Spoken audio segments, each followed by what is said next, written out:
वहीं साथ ही करप्शन और कास्ट पॉलिटिक्स अपने उसी स्तर पर है कि अगर आपको बिहार में राजनीति करना है तो आपको जात की राजनीति खेलना आना चाहिए। यादव ने माताओं बहनों के लिए एक स्कीम निकाली, प्रशांत किशोर ने ऑन कैमरा ही एक्सपोज कर दिया। लोग बैठे रहते हैं कि उनका फोकस भी प्रशांत किशोर की तरफ ज्यादा बढ़ता है। वहीं इस बार बिहार में जन स्वराज और प्रशांत किशोर की लहर क्यों लग रही है? काफी लोग इनके पार्टी से कनेक्ट कर रहे हैं। काफी ऐसे लोग हैं जिनको आप जानते हैं जो हाल ही में जन स्वराज ज्वाइन कर लेते हैं।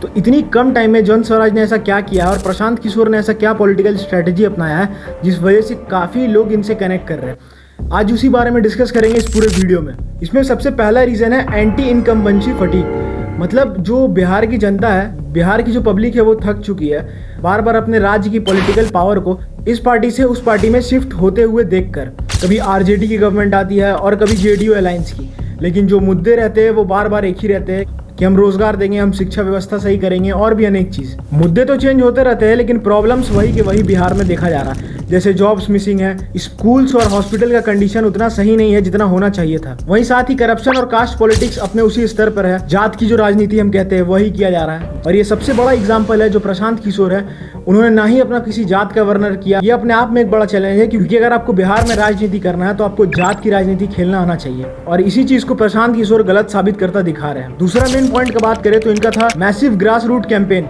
हम सब जानते हैं कि 2022 से ही प्रशांत किशोर जो है वो स्ट्रगल कर रहे हैं अपनी पार्टी के लिए। उनकी पद यात्रा के बारे में आप सभी लोगों ने सुना होगा, जिसमें बिहार के वो अनेकों जिलों में अपनी यात्रा कर रहे हैं और लोगों के बीच बैठ करके उनको प्रॉब्लम्स को सुन रहे हैं, चाहे वो पंचायत हो या छोटा से छोटा टाउन हो या कोई गाँव हो। अब इससे क्या हो रहा है, उनको दो फायदे मिल रहे हैं। पहला तो लोग उनका स्ट्रगल देख रहे हैं, दूसरा कि वो कम समय में ज्यादा से ज्यादा लोगों से कनेक्ट कर पा रहे हैं जो रूरल एरिया में रहते हैं और इसी से लोग काफी ज्यादा उनसे अटैच्ड फील कर रहे हैं और अपना दिक्कत उनसे शेयर कर रहे हैं। हम बोल सकते हैं कि जो बिहार की एक्चुअल प्रॉब्लम है, जो कोर थिंग्स है, उस पर वो बात कर रहे हैं जिसपे शायद कोई और पॉलिटिकल लीडर बात नहीं करता है। और इस सब के बीच में उनकी एक्सपीरियंस उनकी काफी साथ दे रही है। जो पॉलिटिकल स्ट्रेटेजी वो अपनाते हैं वो अपनी पार्टी के लिए वो अपना रहे हैं, क्योंकि बिहार की ज्यादातर जिले में वो जाकर खुद प्रॉब्लम्स को देख रहे हैं। इस वजह से उनको ये तक पता चल गया है कि बिहार के किस हिस्से में किस प्रकार की प्रॉब्लम है। और जैसा कि हम सब जानते हैं कि ये रणनीतिकार है, काफी सारे पॉलिटिकल पार्टी के साथ इन्होंने काम किया है और इसी बीच इनका एक्सपीरियंस काफी साथ दे रहा है और इसका फायदा उनको हो रहा है। जैसे कोई और पॉलिटिकल पार्टी अगर कोई स्कीम निकाल रही है, जैसे हाल ही में तेजस्वी यादव ने माताओं बहनों के लिए एक स्कीम निकाली। स्कीम का नाम था माई बहन मान योजना।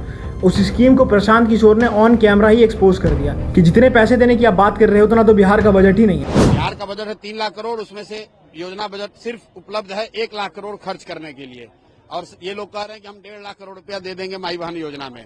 ये इतने बड़े मूर्ख हैं। अब इससे क्या होता है कि जो स्कीम के तहत जो लोग बैठे रहते हैं कि इस स्कीम से हमें ये प्रॉफिट मिलेगा, उनका फोकस भी प्रशांत किशोर की तरफ ज्यादा बढ़ता है। वहीं अगला और मोस्ट इंपॉर्टेंट पॉइंट है नो क्राइम सपोर्ट का। मतलब ऐसे लोगों भी आपने बिहार में देखे होंगे जो राजनीति में आगे जाने के लिए, अपने पॉलिटिक्स को आगे बढ़ाने के लिए काफी ज्यादा क्रिमिनल सपोर्ट्स लेते हैं, काफी ज्यादा क्राइम्स का सपोर्ट लेते हैं। कुछ लोगों ने क्राइम्स का सपोर्ट भी लिया बिहार में, कुछ लोगों ने ब्यूरोक्रेट्स का भी सपोर्ट लिया। लेकिन जिन भी लोगों ने क्राइम्स का सपोर्ट लिया उनके पास लोग अपनी दिक्कतें बताने तो छोड़िए, यहाँ तक कि उनके आसपास भी नहीं भटकते थे।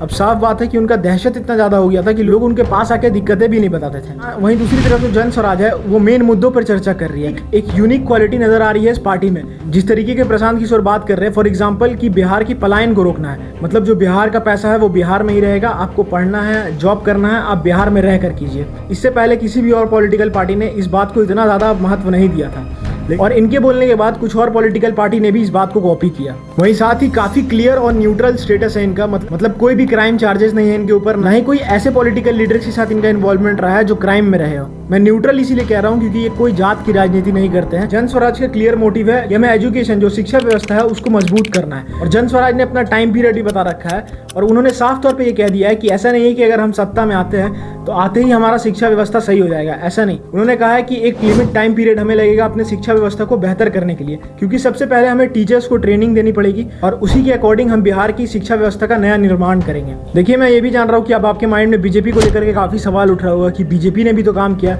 मैं ये बात पे बिल्कुल लाइक करता हूँ कि बीजेपी और नीतीश कुमार दोनों ने मिल करके बिहार में काम तो किया है, लेकिन अगर हम देखें तो बिहार के ही पड़ोसी राज्य की अगर बात करें तो उत्तर प्रदेश है। जिस तरीके से उत्तर प्रदेश में बीजेपी गवर्नमेंट ने काम किया उस तरीके से अगर आज बिहार में काम किया होता तो आज बिहार का सिनेरियो कुछ और रहता। साफ तौर पे अगर हम बात करें तो ये कह सकते हैं कि क्या यूपी में क्राइम्स नहीं होते थे? यूपी में भी तो काफ़ी क्रिमिनल्स थे, लेकिन उन सबको यूपी गवर्नमेंट ने क्लियर किया और अपने राज्य को एक नया रास्ता दिया। अगर एग्जाम्पल की बात करें तो जिस तरीके से आज उत्तर प्रदेश के लोगों के पास आय की ऑप्शनें हैं, मतलब सोर्स ऑफ इनकम, उनके पास ऑप्शन है कि उन्हें उत्तर प्रदेश में ही रहकर अलग अलग शहरों में जाके वो काम कर सकते हैं और अपने रोजगार को खोज सकते हैं। लेकिन अगर आप बिहार के किसी भी जिले में रहते होगे तो आपको पता होगा कि अगर आज आपको अच्छे इलाज करवाने हैं तो आपको पटना आना पड़ेगा, बेटर ट्रीटमेंट के लिए आपको पटना आना पड़ेगा, अच्छी एजुकेशन के लिए आपको पटना आना पड़ेगा। लेकिन वहीं उत्तर प्रदेश के पास आज अनेकों शहर बन चुके हैं, जैसे गोरखपुर, लखनऊ, प्रयागराज और भी अनेक शहर हैं। वहीं अगर आज बिहार में रहता, जिस तरीके से पटना है उसी तरीके से मुजफ्फरपुर, मोतिहारी कोई बनाया जाता या आरा में ही कोई बढ़िया शहर बनाया जाता जहाँ पर लोग जाकर रोजगार खोज सकते, तो आज बात कुछ और रहती। बिहार के लोगों का झुकाव इस बार बीजेपी की तरफ इसीलिए नहीं उतना दिख रहा है क्योंकि प्राइम मिनिस्टर नरेंद्र मोदी ने भी ये चीज़ कहा था कि बिहार की जो चीनी मिल है उस पर हम ध्यान देंगे, उस पर काम किया जाएगा। लेकिन आज बिहार के जितने भी शुगर मिल है, इवन उनमें से तो कई ऐसे शुगर मिल है जिनमें 100 करोड़ तक का लोहा लगा हुआ था और उसमें से 50 करोड़ से भी ज़्यादा लोहा को काट कर बेच दिया गया है। ये देखिए, ये खंडहर, इसका लोहा बेचा जा रहा है चोरी कर करके। 9 करोड़ का जो है लोहा था, 75 करोड़ का लोहा जो है वो बेचा जा चुका है। अगर आज बिहार में सिर्फ चीनी मिल को ही बना दिया जाए तो बिहार के युवाओं को कहीं बाहर रोजगार खोजने नहीं जाना पड़ेगा। 10 लाख से ज़्यादा युवाओं को रोजगार मिल जाएगा। आज उत्तर प्रदेश में 100 से भी ज़्यादा चीनी मिल है। ऐसे कई सारे चीनी मिल्स आपको देखने को मिल जाएंगे बिहार में, जो अगर चालू होते हैं, तो जो अगर फिर से शुरू कर दिए जाते हैं तो बिहार के जो आधे युवाओं जो बेरोजगार बैठे हैं उनको रोजगार मिल सकता है। न्यूज़ चैनल्स पे लोग गलत नहीं सही कहते हैं कि बिहार राज्य अपने आप में एक देश है। बिहार ने ना तो लड़ना छोड़ा और ना ही पढ़ना छोड़ा।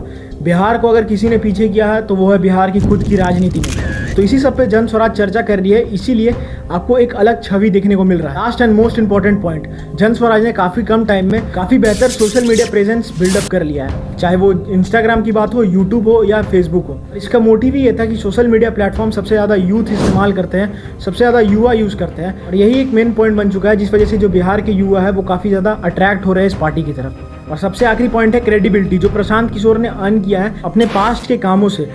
इनका पॉलिटिकल स्ट्रेटेजी काफ़ी लोगों ने यूज़ किया और जिस वजह से उनको जीत मिली राजनीति में। तो जो पॉलिटिकल स्ट्रेटेजी प्रशांत किशोर दूसरे की पॉलिटिकल पार्टी को दे रहे थे, वो अपने ही पॉलिटिकल पार्टी में इस बार यूज़ कर रहे हैं और क्या रिजल्ट आएगा उसका वेट हम सब कर रहे हैं, हमें भी है और उसी का इंतज़ार हमें भी है, आपको भी। बाकी आपका क्या ओपिनियन है कमेंट में ज़रूर बताइएगा और इस बार आपको क्या लगता है कि बिहार की सत्ता में कौन आएगा। बाकी यही कुछ इन्फॉर्मेशन था और वीडियो पसंद आई तो इस चैनल को सब्सक्राइब जरूर कीजिएगा और अगर आप बिहार से हैं तो एक लाइक और एक शेयर जरूर कीजिएगा। जय हिंद, जय भारत।